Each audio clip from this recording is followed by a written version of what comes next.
Now we shall see the biomass energy conversion process and the end products. You can see in the first column you got biomass. Okay. Second column is conversion process. Third is the energy products, and last is the uses. So if you take dry biomass, that is wood or agriculture residue, means after the agriculture is done, the plants, what shrubs are remaining, that is all called as agriculture residue. Paddy also we remove that husk, that all comes under agriculture residue. Now one is the direct combustion. Conversion technology, direct combustion means we burn it. You can burn it in a furnace in your house also. For water heating, a lot of people are burning. So when you burn, what you get? You get heat. And if you use the heat for producing steam from water, you can produce steam. And also you can produce electricity. If you produce steam, you can again produce electricity in a large scale. So uses are directly in industry and even house. Domestic means your house, we are using this combustion technology. Next one is pyrolysis. Pyrolysis means this is a process in which the biomass is heated in the absence of air. Please understand, it is in the absence of air or very little air, and the volatiles are removed so that you get gas. So the volatiles will become gas, and this biomass will convert into char, that is charcoal. Okay. So this is known as pyrolysis, and you will also get as some oil, that is known as pyrolysis oil. So this is controlled combustion in a closed container with very little oxygen, so that you get gas, you get char, the material gets converted, wood gets converted to char, and you get gas as well as little oil. So this can be used in industry and transport. Then hydrolysis and distillation. You might have seen this ethanol production, ethyl alcohol. So what happens, this sugar cane molasses, molasses, they can do the hydrolysis, that is fermentation. This is basically a fermentation process, okay, where this sugar is converted into ethyl alcohol, and this ethyl alcohol is used in petrol. Now blending, around 5% of blending is allowed in India. So that is known as gasoline plus alcohol, and is used in industry as well as transport. Now second is wet biomass. So far we discussed about dry biomass. Now wet biomass means sewage, sugars from fruits, this etc. So this wet biomass, molasses and all, it can go for anaerobic digestion. Anaerobic means in air, and anaerobic means in the absence of air. So they have got like biogas plants where it is converted into biogas, that is methane, around 50 to 60% methane, and balance will be CO2. Okay, so it is also used in houses, in villages. Lot of biogas plants are there, and as well as in big industries also can use to make take advantage of the whatever the sewage that industry is throwing out. Instead of throwing, that can convert into some useful energy.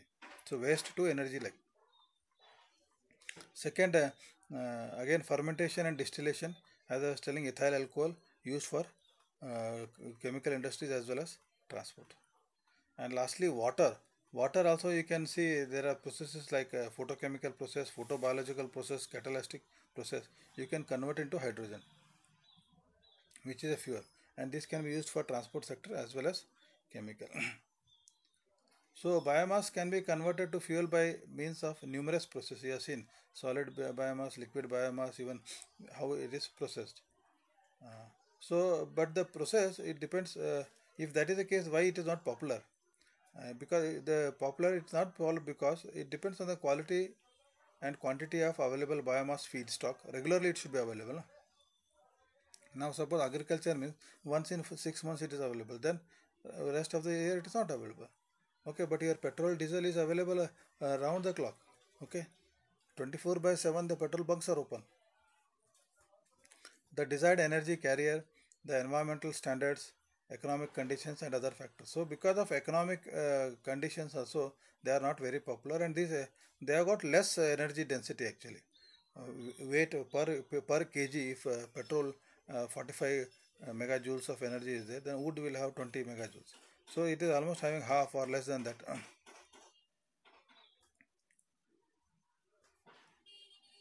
and biomass can be directly burned as fuel. All along, a man has been burning biomass directly as fuel, but this leads to substantial pollution. Direct combustion is easy, but leads to lot of pollution. See, pollution, we were not very aware of that. In 1974 and all, India came out with this Air Act, then 1982 Act, Water Act, then we came out with the 1986 Environmental Protection Act. So, because of this growing pollution, government took cognizance of that and came out with this legislation.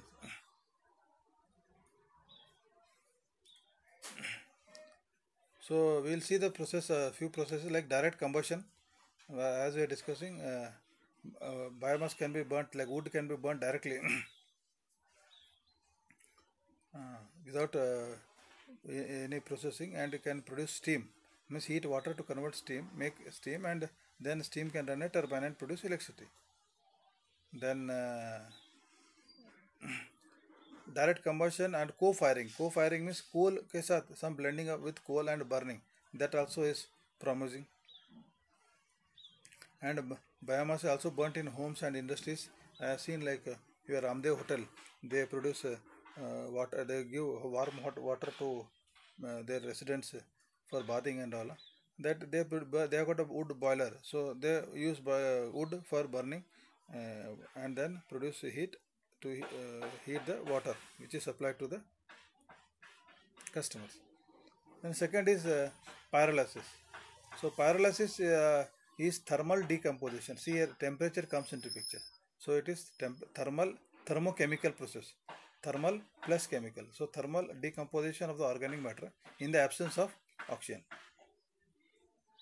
So pyrolysis is a relatively slow chemical reaction occurring at low temperatures to convert biomass to a more useful fuel such as hydrocarbon-rich gas mixture and a carbon-rich solid residue.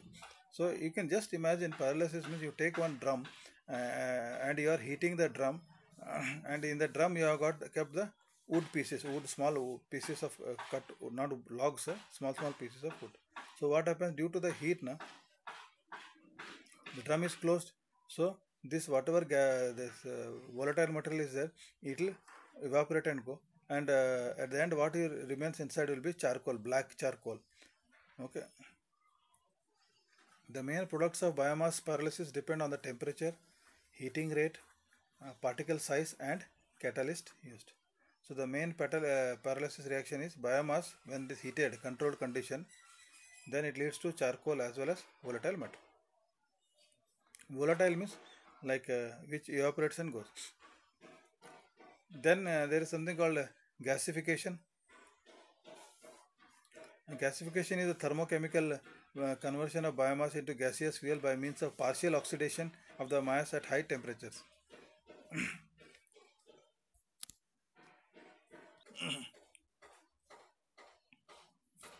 So, the combustion products for complete combustion, when you burn the biomass directly, it will have nitrogen, water vapor, CO2 and oxygen.